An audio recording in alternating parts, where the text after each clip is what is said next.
Hello दोस्तों, मैं रीमा वर्मा अपने यूट्यूब चैनल मल्टीटास्किंग रीमा पर आप सबका स्वागत करती हूँ और उम्मीद करती हूँ कि आप सब अच्छे होंगे।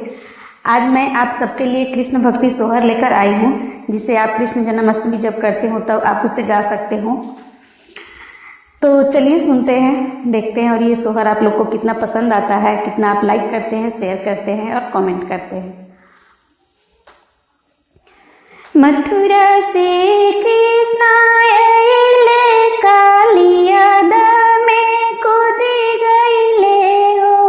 ललना नगवा सोएला नागिन, जागेली बेनिया डोलावेली हो। मथुरा से कृष्ण आइले, कालियाद में कूदी गइले हो।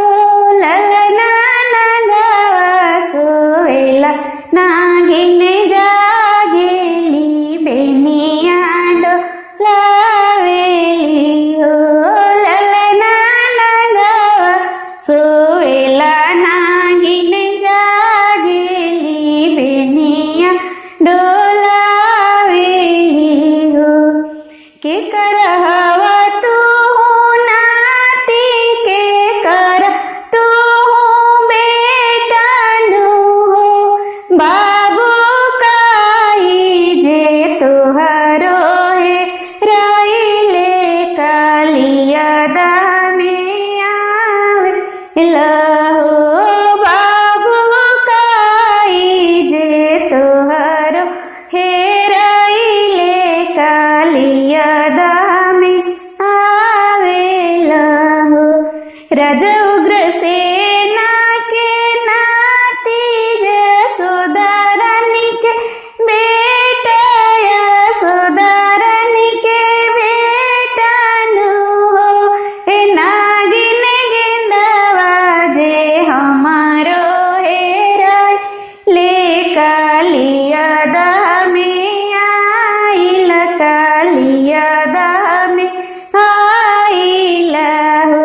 ए नागिन गेंदवा जे हमारो हेराइले, कालियाद में आइल, कालियाद में आइला।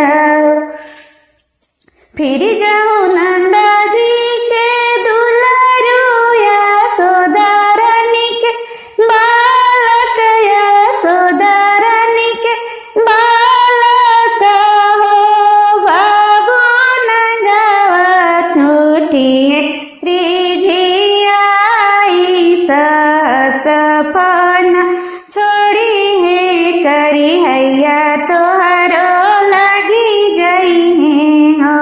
हे बाबू नगवा उठी है रिझियाई, सहस्त्रफन छोड़ी है, करी हैया तोहरो लगी जई हो।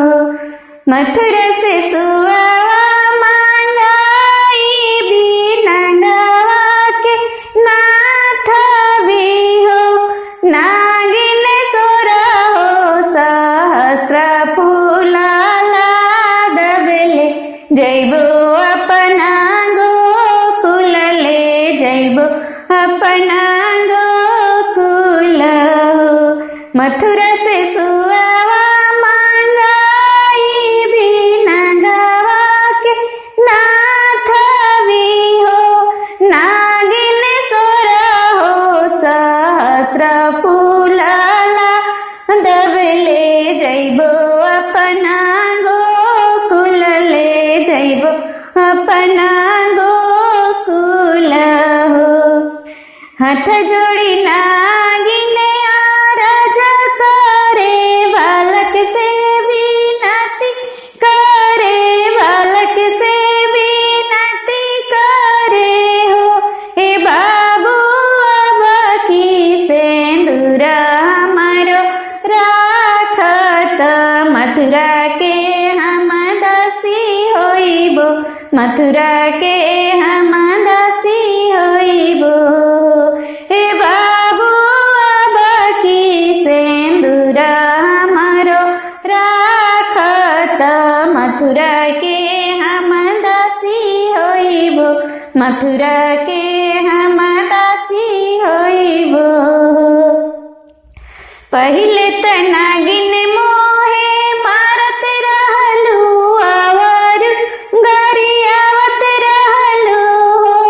नागिन अब काहे कर जोड़ी बिनावेलू, मथुरा के तू दासी होइबू। पहिले तो नागिन मोहे मारत रहलू, और गरियावत रहलू हो। नागिन अब काहे कर जोड़ी बिनावेलू, शीघ्र दूर देशे जइबो। नागिन अब काहे कर जोड़ी बिनावेलू, मथुरा के तू दासी होइबू। Thanks for watching. तो मेरा ये सोहर आपको कैसा लगा, लाइक कीजिए, शेयर कीजिए और कमेंट करना तो बिल्कुल नहीं भूलिए। मेरे यूट्यूब चैनल पर यदि आप नए हैं तो प्लीज़ उसे सब्सक्राइब कीजिए, ताकि मेरे हर वीडियो का नोटिफिकेशन आप तक पहुंचता रहे और आप गीत, सोहर, भजन, झूमर सबका आनंद उठाते रहे और इसे शेयर करते रहे। तो थैंक्स फॉर वॉचिंग।